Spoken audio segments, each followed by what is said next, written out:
தோல் வியாதியை பொறுத்த வரைக்கும் தோலில் வரக்கூடிய வெகு சிறு பிரச்சனைகளாக இருக்கட்டும், அந்த முகப்பருவாக இருக்கட்டும், இல்லை தேமலாக இருக்கட்டும், இல்லை கரப்பானாக இருக்கட்டும், இல்லை பெரிய தோல் நோய்களாக இருக்கிற சொரியாசிஸ் மாதிரி நோய்களாக இருக்கட்டும், நம்ம அடையாளம் கண்டுபிடிச்ச உடனே லேசாக தெரியுது, குளிக்கும்போது பார்க்குறோம், இல்லை முகம் தலை சீவும் போது பார்க்குறோம் அப்படின்னா அதை ஆரம்பத்திலே பார்த்துறது எப்போவுமே நல்ல விஷயங்கள்.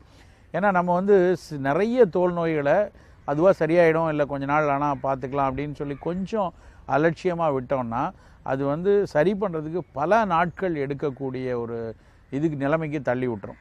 ஏன்னா நிறைய தோல் நோய்கள் வந்து ஒரு நாள்பட்ட நோய்களாக தான் மாறிடுது. நாள்பட்ட விதமாக மாறிட்டப்போ நம்ம வந்து அதை ட்ரீட் பண்ணுறதும் அதை சரி பண்ணுறதுக்கும் வந்து உள்ள மருந்து நிறைய கொடுத்து அப்புறம் வெளியே போடுறதுக்கு பூச்சிகள், தைலங்கள், அது மாதிரி நிறைய சிகிச்சைக்குள்ளே போக வேண்டிய ஒரு சிக்கல் வந்துடும். ஆரம்பத்திலே நம்ம அதை கவனிச்சிட்டோம் அப்படின்னா நம்ம கைப்பக்குவங்களாக வீட்டில் இருக்கக்கூடிய பொருட்களை வச்சு நம்ம வாழ்வியலில் இருக்கக்கூடிய மாற்றங்களை வச்சு அதை முழுமையாக சரி பண்ணிக்க முடியும். அப்படி ஒரு விஷயம் வந்து தேமல். இந்த தேமலை வந்து பெருவாரியான மக்கள் வந்து அலட்சியப்படுத்திடுவாங்க. உடலில் வந்து தேமலை வந்து நிறைய பேர் கண்டுக்கிறது இல்லை. அப்புறம் வந்து அது கொஞ்சம் அதிகமாகி பெரிய படையாக ஆரம்பிக்கும் போது மட்டும்தான் ஐயோ இவ்வளோ நாளாக இருக்கா அப்படின்னு சொல்லி பார்க்குறாங்க. அதனால் தேமலை வந்து நம்ம வந்து அலட்சியப்படுத்திட்டோம் அப்படின்னா அதுக்கு என்ன ஆன்டிஃபங்கல் க்ரீம் போட்டாலும் ஒரு 4 நாளைக்கு போகும். அதுக்கப்புறம் திரும்ப திரும்ப மீண்டும் மீண்டும் வரக்கூடிய தன்மை பலருக்கும் ஏற்படுறது உண்டு. இந்த தேமல்லாம் என்ன, முதல்ல இது எப்படி ஏற்படுது அப்படிங்கிறத நம்ம நல்லா தெரிஞ்சு கொள்ளணும். பல நேரங்களில் இன்றைக்கு ஒரு நோயை பற்றிய தெளிவான புரிதல் ஒரு சாமானிய மனிதனுக்கும் ரொம்ப ரொம்ப அவசியமாயிட்டு இருக்கு. நம்ம பல நேரங்கள் நினைக்கிற மாதிரி ஏதாவது நோய் வந்தால் அந்த நேரத்தில் மருத்துவர் பார்த்துக்கிறவாரு அப்படிங்கிற ஒரு நிலைமையில் நம்ம இருக்க முடியறதில்லை. அது ரொம்ப சின்ன பிரச்சனையாக இருந்தாலும் சரி, நாள்பட்ட பிரச்சனையாக இருந்தாலும் சரி, அடிப்படையான விஷயங்கள் நமக்கு தெரிஞ்சிருக்கணும்.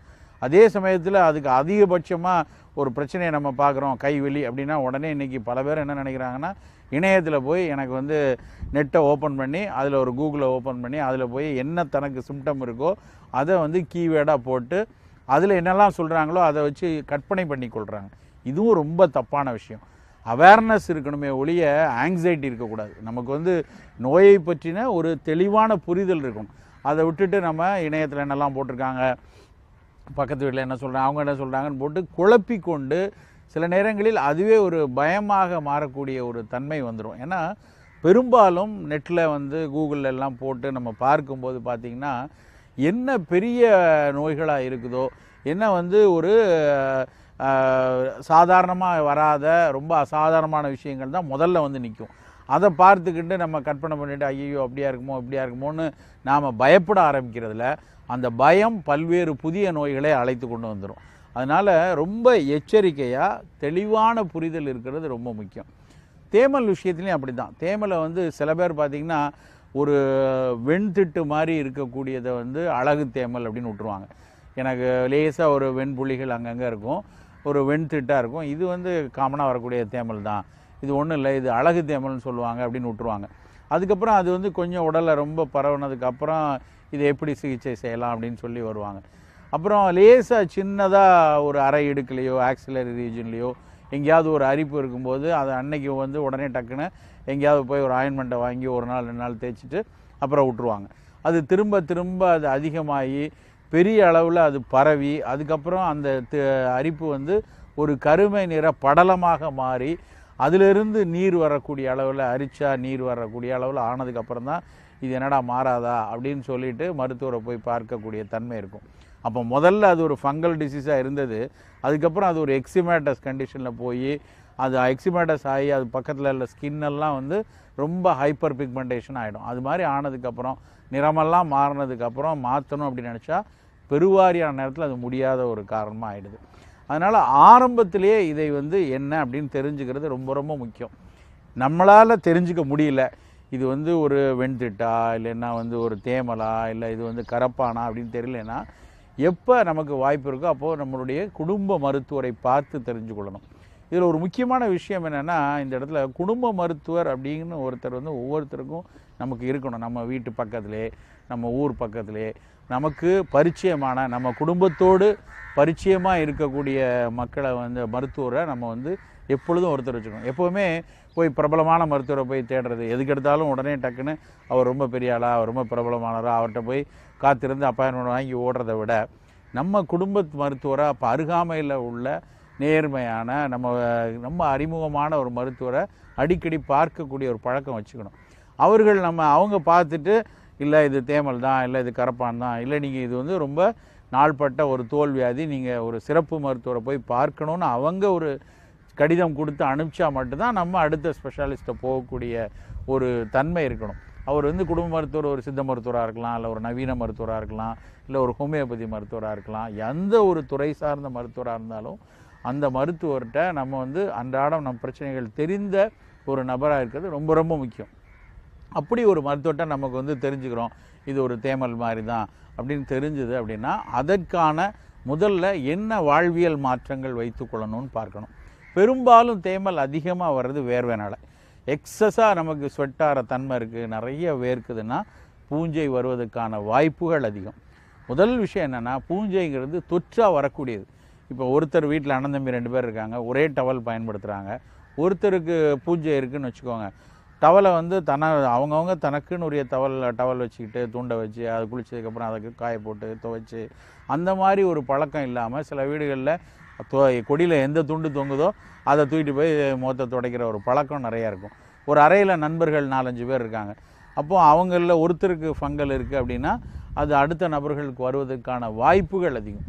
பெரும்பாலும் எப்படின்னா, நம்மளுடைய நோய் எதிர்ப்பாற்றல் குறைவாக இருக்குதுன்னு வச்சுக்கோங்க, ஏதாவது ஒரு காரணத்தில் குறைவாக இருக்குது, அடிக்கடி சளி இருமல் பிடிக்கக்கூடிய ஆள், இல்லை சரியாக நியூட்ரிஷனை சாப்பிடாத ஆள், இல்லை மன அழுத்தம் அதிகமாக இருக்கிறவங்க, அப்படி இருக்கும்போது கொஞ்சம் நோய் எதிர்ப்பாற்றல் குறையாக இருக்கும். நோய் எதிர்ப்பாற்றல் குறைவாக இருக்கும்போது இந்த பூஞ்சை வேகமாக பரவும்.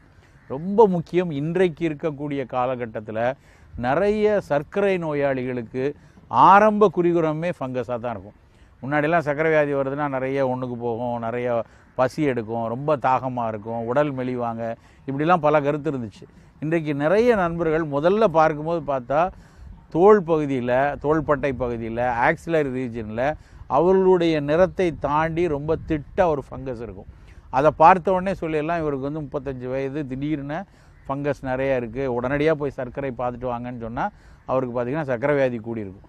அந்த சர்க்கரை அளவு உடம்புல கூடும்போது ஆட்டோமேட்டிக்காக உடலில் எதிர்ப்பாற்றல் குறையும்.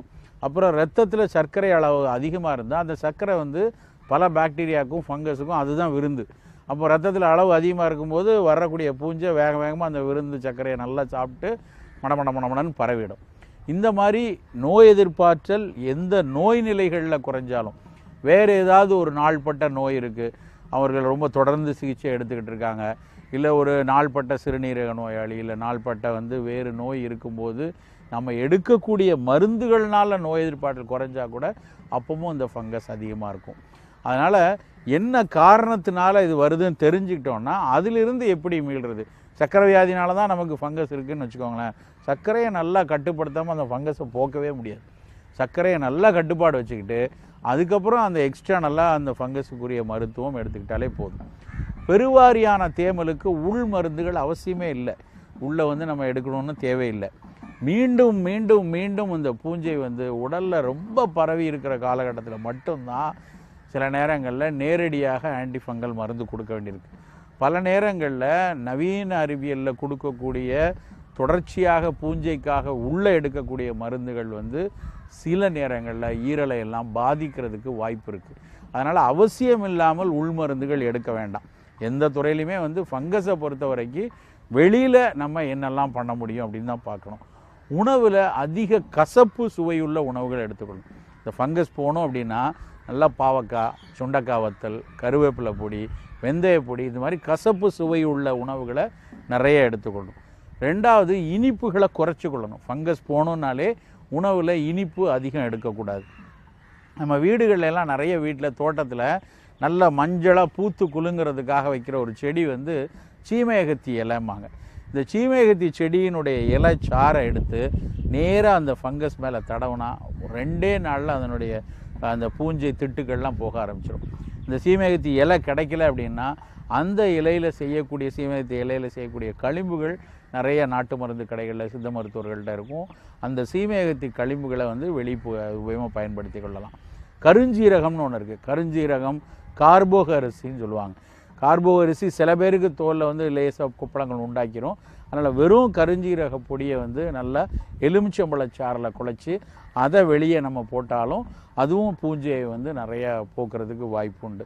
அதே மாதிரி தான் வேப்பலை அரைச்சி போடுறது, குப்பைமேனி இலைன்னு சொல்லுவாங்க. சாதாரணமாக வயலோரங்களில் வரக்கூடிய அந்த குப்பைமேனி இலை, வெட்டுக்காய பூண்டை வந்து தலை தட்டி காயின்னு சின்ன பிள்ளைகளில் விளையாடுவோம். அந்த செடி மேலே தட்டினோன்னா அந்த தலை மட்டும் வந்து விழும். அந்த வெட்டுக்காய பூண்டு இலை இதெல்லாம் சாறு மாதிரி எடுத்து இல்லை வந்து கையிலேயே கசக்கி இந்த ஃபங்கஸ் மேலே போட்டால் அதுவும் அந்த பூஞ்சையை உடனே போயிடும். மேலுக்கு குளிப்பதற்கு நம்ம முகப்பருக்கு பேசும்போது சொல்கிற அதே குளியல் சூரணம்னு சொல்லுவோம், இல்லைனா வந்து நலுங்கு மாவுன்னு சொல்லுவோம். இந்த நலுங்கு மாவுங்கிற அந்த பாசிப்பருப்பு மாவில் வெட்டி வேறு, விளாமிச்ச வேறு, கோரக்கிழங்கு, சீமை கிச்சிலி கிழங்கு, இந்த கருஞ்சீரகம், அப்புறம் வந்து வேப்பலை இதெல்லாம் சேர்த்து வேணும்னா கொஞ்சம் சீமையத்தி இலையும் உலர்த்தி பொடி பண்ணி போட்டுக்கலாம். இதெல்லாம் சேர்த்து பொடி பண்ணி வச்சுக்கிட்டு பாத்ரூமில் இதை டப்பாவில் வச்சுக்கிட்டு மேலே தேய்க்கிறதுக்கு அந்த தேமல் பகுதியில் எல்லாம் தேய்ச்சி அரை இடுக்கில் இருந்தாலோ ஆக்சில் இருந்தாலோ அதை வைத்து தேய்ச்சி குளித்தோன்னா முழுமையாக இந்த பூஞ்சை போயிடும். ஆரம்பத்திலே இதை பார்த்து இனங்கண்டறிஞ்சு அதற்கான உணவு, அதற்கான வெளிப்பூச்சிகள் போட்டோன்னா இது உடம்பெல்லாம் பரவாது, வேறு கருந்திட்டுகளாகவோ வேறு நோய்களாகவோ கண்டிப்பாக மாறாது.